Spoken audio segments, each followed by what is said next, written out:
परिचय। आज हम संबंधों और फलनों का अध्ययन करेंगे। संबंध क्या होते हैं सर? संबंधों को आसान भाषा में एक माता और एक पुत्री, पिता और एक पुत्र तथा शिक्षक और छात्र के संबंध के रूप में समझा जा सकता है। ठीक है सर, तो फलन क्या है? फलन संबंधों के विशेष प्रकार हैं, क्योंकि ये दो अवयवों के मध्य जुड़ाव के नियम को दर्शाता है। इस पाठ में आप दो अरिक्त समुच्चयों की दो वस्तुओं के मध्य संबंधों को जानेंगे।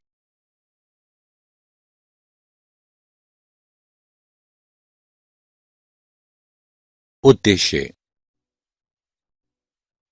इस पाठ के अंत में आप निम्न करने में सक्षम हो जाएंगे। दो क्रमित युग्म की समता की जांच करना, समुच्चयों का कार्तीय गुणन ज्ञात करना, समुच्चयों के मध्य संबंध ज्ञात करना, दिए गए समुच्चयों से फलन ज्ञात करना।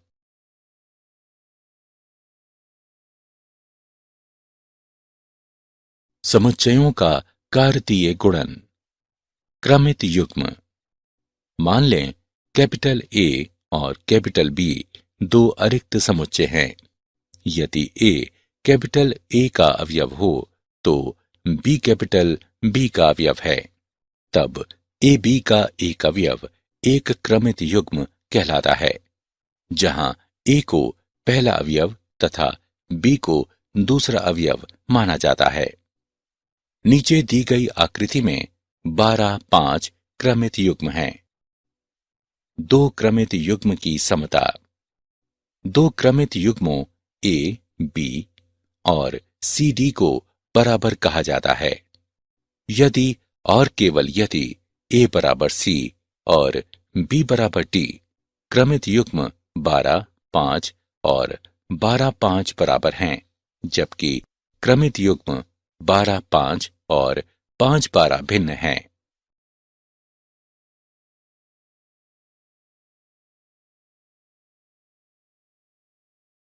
मान लें कैपिटल ए और कैपिटल बी दो अरिक्त समुच्चय हैं।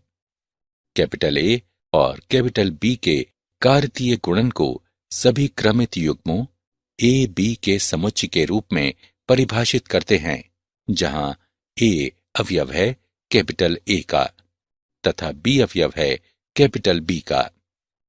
प्रतीक रूप में capital A cross capital B बराबर ए, बी इस प्रकार कि ए अवयव है कैपिटल ए का और बी अवयव है कैपिटल बी का। उदाहरण पर विचार करें। यदि कैपिटल ए बराबर ए, बी, सी और कैपिटल बी बराबर 1-2, तब capital A cross capital B बराबर A, 1A, 2B, 1B, 2C, 1C, 2। Capital A cross capital B का आलेखीय निरूपण। यदि कैपिटल ए या कैपिटल बी रिक्त समुच्चय हो तो capital A cross capital B भी रिक्त समुच्चय होगा। इसका अर्थ है कि capital A cross capital B बराबर 5। महत्वपूर्ण बिंदु।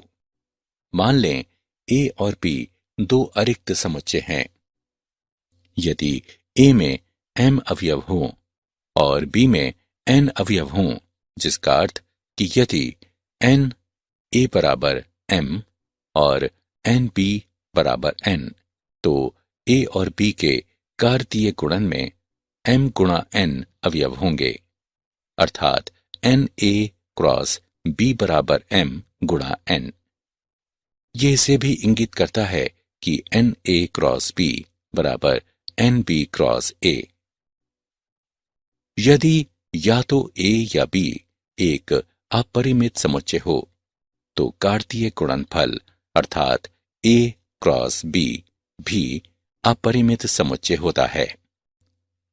यदि a क्रॉस a बराबर x y z इस प्रकार कि एक्स वाई जेड ए के अवयव हों।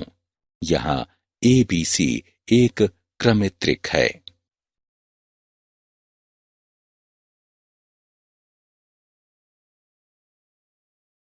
उदाहरण, यदि ए क्रॉस बी बराबर ए एक, बी तीन, ए तीन, बी एक, ए दो, बी दो हैं, तो ए और बी ज्ञात करें। हल, दो समुच्चयों ए और बी के कार्तीय गुणन ए क्रॉस बी में समुच्चय ए क्रॉस बी में क्रमित युग्मों में सभी पहले अवयवों का समूह है। इस प्रकार जो दिया है उसके लिए ए क्रॉस बी बराबर ए एक, बी तीन, ए तीन, बी एक, ए दो, बी दो। समुच्चय ए बराबर ए बी पुनरावृत्ति को छोड़ने पर, और समुच्चय बी बराबर एक, दो, तीन, ए क्रॉस बी में क्रमित युग्मों में सभी दूसरे अवयवों का समुच्चय है।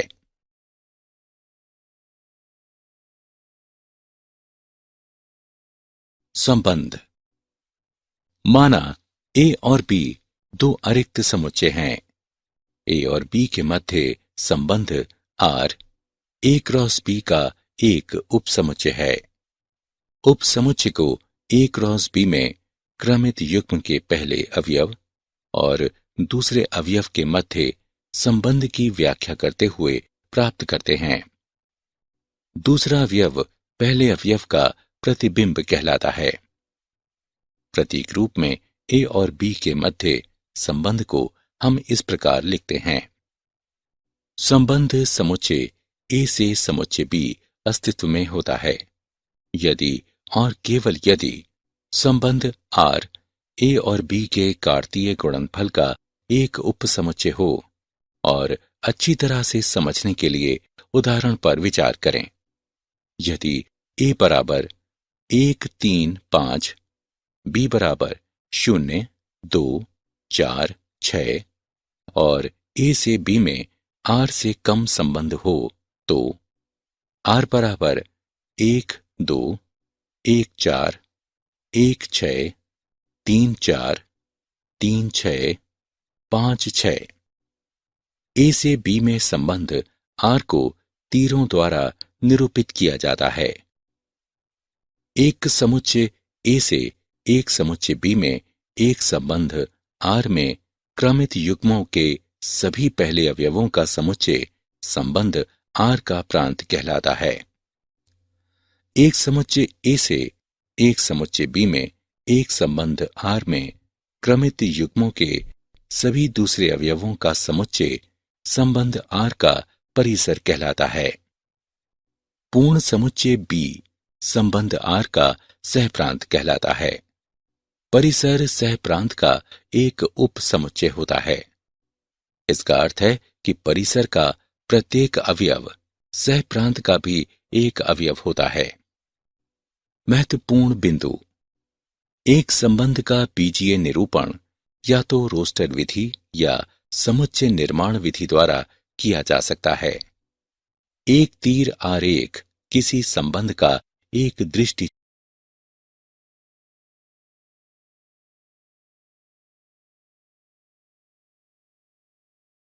उदाहरण, मान लें ए बराबर 1, 2, 3 और बी बराबर 1, 2, 3, 4, 5, 6, 7, 8, 9, 10।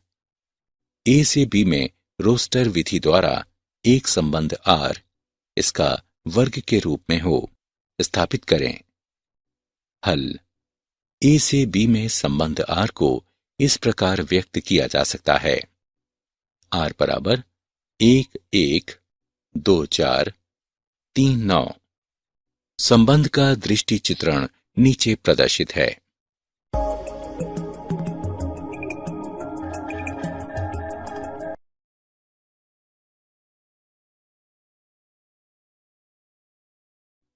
मान लें ए बराबर 2, 4, 6, 8 और b बराबर 1, 3, 5, 7, 9।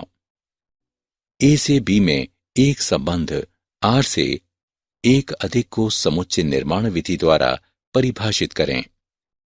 हल दिया है ए बराबर 2, 4, 6, 8, बी बराबर 1, 3, 5, 7, 9। ए से बी में एक संबंध आर को इस प्रकार लिखा जा सकता है। आर बराबर 2, 1, 4, 3, 6, 5, 8, 7। तब समुच्चय निर्माण विधि में आर को इस प्रकार निरूपित किया जा सकता है। एक्स वाई इस तरह से है कि एक्स ए के अंतर्गत और वाई बी के अंतर्गत आता है, जहां एक्स वाई से एक अधिक है। संबंध का दृष्टि चित्रण प्रदर्शित किया गया है।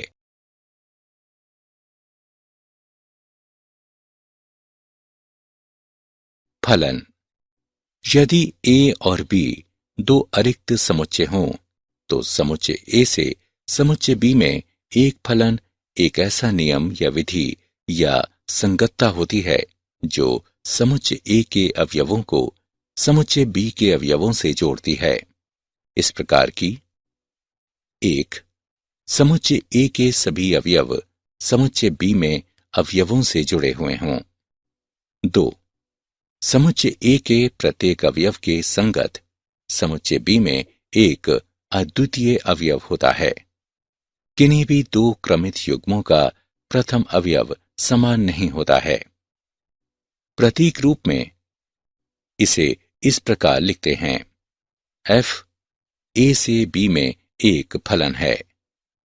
अच्छी तरह से समझने के लिए उदाहरण पर विचार करें। एफ एक फलन है क्योंकि ए के प्रत्येक अवयव का बी में एक अद्वितीय प्रतिबिंब है। यदि ए और बी वास्तविक संख्याओं के समुच्चय हों, तो एक फलन एफ एक वास्तविक फलन या एक वास्तविक मान फलन कहलाते हैं। अद्वितीय अवयव बी, जो बी का अवयव है, फलन एफ के अंतर्गत ए के अवयव ए का प्रतिबिंब कहलाता है। इसे एफ ए से निरूपित करते हैं, अर्थात बी बराबर ए का फलन। ए से बी में कोई फलन ए गुणा बी से एक संबंध एफ है, इस प्रकार कि प्रत्येक ए अवयव है ए का और एक अद्वितीय अवयव बी अवयव है कैपिटल बी का। इस प्रकार की ए बी अवयव है एफ के। समुच्चय ए फलन एफ का प्रांत कहलाता है और समुच्चय बी सह प्रांत कहलाता है। ए के अवयव के सभी प्रतिबिंबों के समुच्चय को ए के फलन से निरूपित करते हैं। ये फलन का परिसर कहलाता है। स्पष्ट रूप से फलन का परिसर सह प्रांत का एक उपसमुच्चय होता है, जो बी के बराबर हो सकता है या नहीं भी हो सकता है।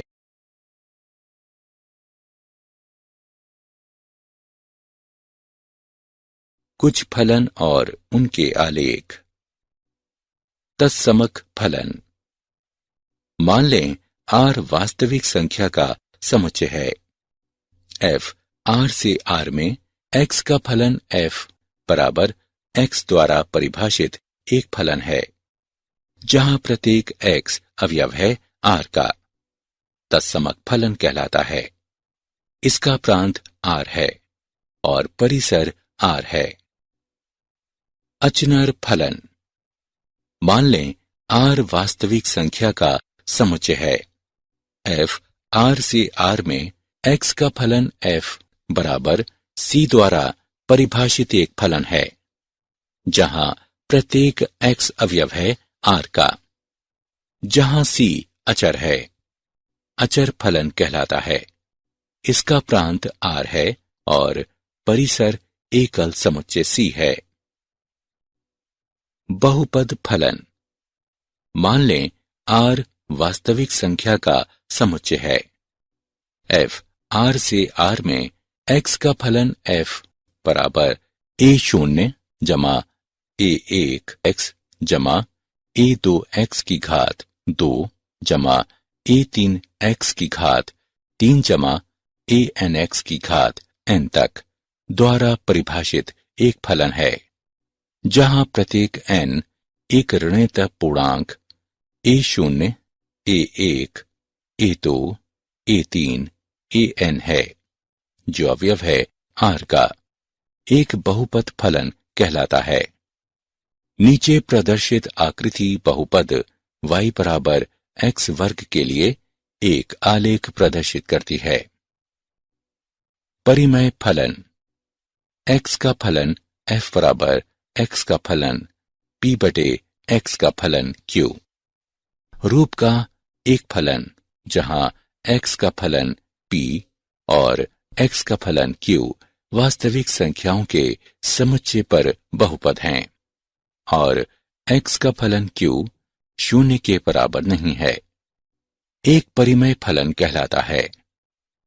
नीचे दी गई आकृति बहुपद y बराबर 1 बटे x वर्ग के लिए एक आलेख प्रदर्शित करती है। मापांक फलन। मान लें r वास्तविक संख्या का समुच्चय है। f r से r में एक फलन है, जो निम्न के द्वारा परिभाषित है। x का फलन f बराबर x, जहां x अधिक या बराबर है 0 से। x का फलन f बराबर घटा x, जहां x छोटा है 0 से। मापांक फलन कहलाता है। इसका प्रांत r है और इसका परिसर 0 अनंत है। चिन्ह फलन। मान लें r वास्तविक संख्या का समुच्चय है। f r से r में एक फलन है, जो निम्न के द्वारा परिभाषित है। x का फलन f बराबर 1, जहां x अधिक है 0 से। x का फलन f बराबर 0, जहां x बराबर है 0 के। x का फलन f बराबर घटा 1, जहां x छोटा है 0 से। चिन्ह फलन कहलाता है। इसका प्रांत r है और इसका परिसर घटा 1 अर्धविराम 0 1 है। महत्तम पूर्णांक फलन। मान लें कि r वास्तविक संख्या का समुच्चय है। f r से r में एक फलन है, जो निम्न के द्वारा परिभाषित है। x का फलन f बराबर x, x अवयव है r का। x से कम या इसके बराबर महत्तम पूर्णांक के मान की कल्पना करता है। ऐसा फलन महत्तम पूर्णांक फलन कहलाता है। x का फलन f बराबर n, जहां n छोटा या बराबर है x के, जो छोटा है n जमा 1 से। यहां n अवयव है i का, जहां i पूर्णांकों का एक समुच्चय है। इसका प्रांत r है और परिसर i है।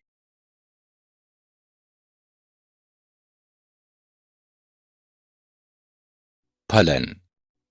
वास्तविक फलनों का बीजगणित।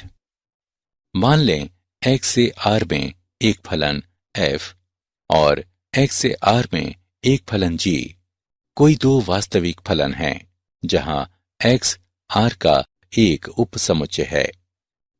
दो वास्तविक फलनों के योगफल को इस प्रकार परिभाषित करते हैं।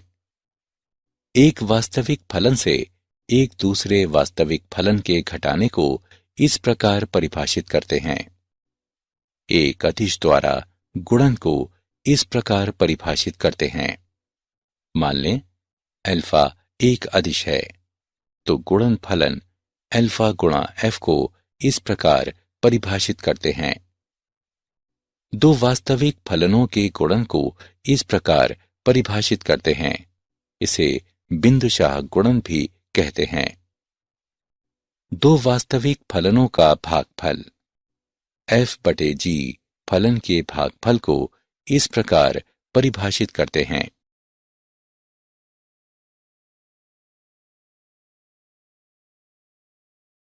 उदाहरण, दूसरी कोटि का एक बहुपद फलन f(x) ज्ञात करें। जब f 0 बराबर 5, f माइनस 1 बराबर 10, f 1 बराबर 6। आइए इसे हल करते हैं। मान लें x का फलन बराबर ax वर्ग जमा bx जमा c। शून्य का फलन बराबर a गुणा 0 का वर्ग जमा b गुणा 0 जमा c बराबर 5। इससे प्राप्त होता है c बराबर 5। घटा 1 का फलन बराबर a घटा b जमा c बराबर 10। इससे प्राप्त होता है a घटा b बराबर 5। इसे समीकरण 1 नाम दें। 1 का फलन बराबर a जमा b जमा c बराबर 6। इससे प्राप्त होता है a जमा b बराबर 1। इसे समीकरण 2 का नाम दें। 1 और 2 को हल करने पर हम प्राप्त करते हैं a बराबर 3 और b बराबर घटा 2। इसलिए x का फलन बराबर 3x का वर्ग घटा 2x जमा 5।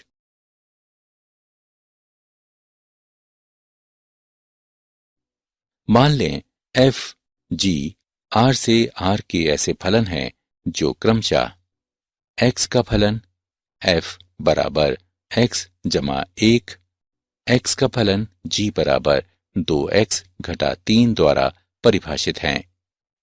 ज्ञात करें f जमा g, f घटा g, f गुणा g और f/g।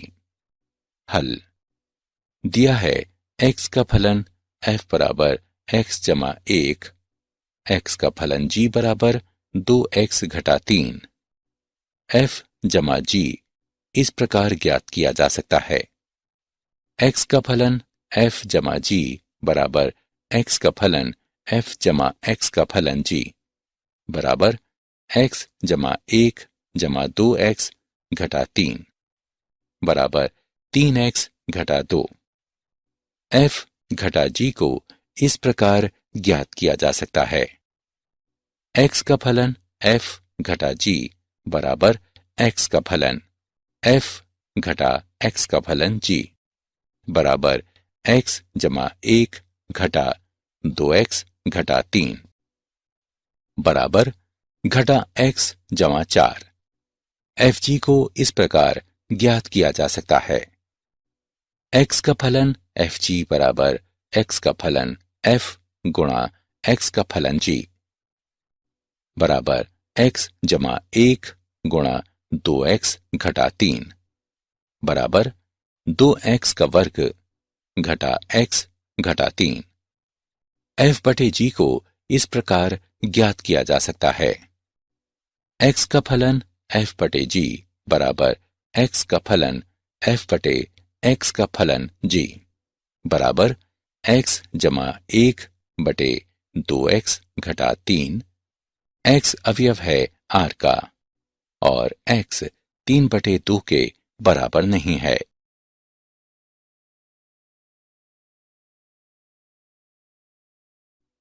वो प्रांत ज्ञात करें जिसके लिए फलन f(x) बराबर 2x वर्ग घटा 1 और g(x) बराबर 1 घटा 3x बराबर हों।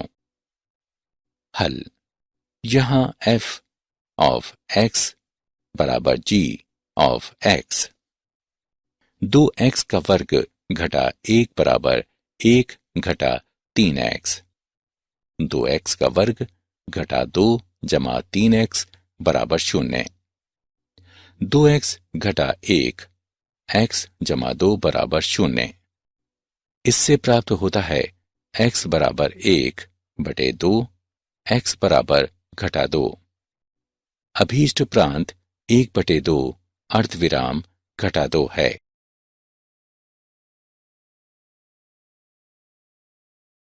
क्या आप जानते हैं फलन शब्द का प्रयोग गॉडफ्रेड विल्हेल्म लिबनिज ने किया। लिबनिज ने एक गणना करने वाली मशीन का आविष्कार भी किया जिससे जोड़, घटाना, गुणन, भाग और मूल निकाला जा सकता था।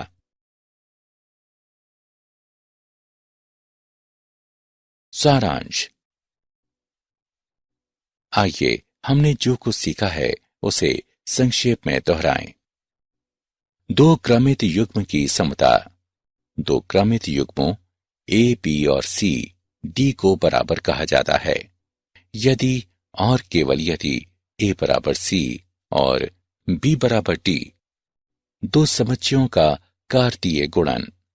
मान लें कैपिटल ए और कैपिटल बी दो अरिक्त समुच्चय हैं तो capital A cross capital B बराबर ए।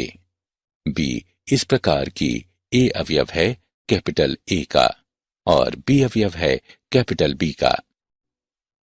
दो समुच्चयों के मध्य संबंध। माना ए और बी दो अरिक्त समुच्चय हैं। ए और बी के मध्य संबंध आर ए क्रॉस बी का एक उप समुच्चय है और इसे इस प्रकार लिखा जा सकता है। समुच्चय ए से समुच्चय बी संबंध अस्तित्व में होता है यदि और केवल यदि संबंध आर ए और बी के कार्तीय गुणनफल का एक उपसमुच्चय हो।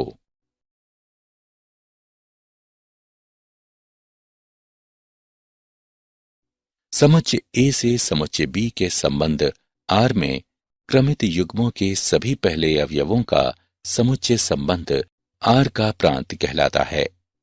समुच्चय ए से समुच्चय बी के संबंध आर में सभी दूसरे अवयवों का समुच्चय संबंध आर का परिसर कहलाता है। पूर्ण समुच्चय बी संबंध का सहप्रांत कहलाता है। परिसर सहप्रांत का एक उपसमुच्चय होता है। इसका अर्थ है परिसर का प्रत्येक अवयव सहप्रांत का भी एक अवयव होता है। फलन। यदि ए और बी दो अरिक्त समुच्चय हों तो समुच्चय ए से समुच्चय बी में एक फलन एक ऐसा नियम या विधि या संगतता होती है जो समुच्चय ए के अवयवों को समुच्चय बी के अवयवों से जोड़ती है। इस प्रकार की समुच्चय ए के सभी अवयव समुच्चय बी में अवयवों से जुड़े हुए हों।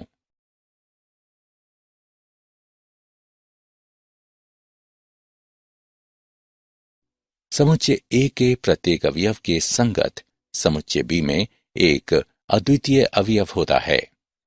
किन्हीं भी दो क्रमित युग्मों का प्रथम अवयव समान नहीं होता है। प्रतीक रूप में इसे इस प्रकार लिखते हैं। एफ ए से बी में एक फलन है। फलनों का बीजगणित। एक्स का फलन एफ जमा जी बराबर एक्स का फलन एफ जमा एक्स का फलन जी, जहां सभी एक्स अवयव हैं कैपिटल एक्स के। एक्स का फलन एफ घटा जी बराबर एक्स का फलन एफ घटा एक्स का फलन जी, जहां सभी एक्स अवयव हैं कैपिटल एक्स के। एक्स का फलन अल्फा एफ बराबर एक्स का फलन अल्फा गुणा एफ, एक्स अवयव है कैपिटल एक्स का। एक्स का फलन एफ जी बराबर एक्स का फलन एफ गुणा एक्स का फलन जी, एक्स अवयव है कैपिटल एक्स के। एक्स का फलन एफ बटे जी बराबर एक्स का फलन एफ बटे एक्स का फलन जी, दिया है एक्स का फलन जी शून्य के बराबर नहीं है, एक्स अवयव है कैपिटल एक्स का।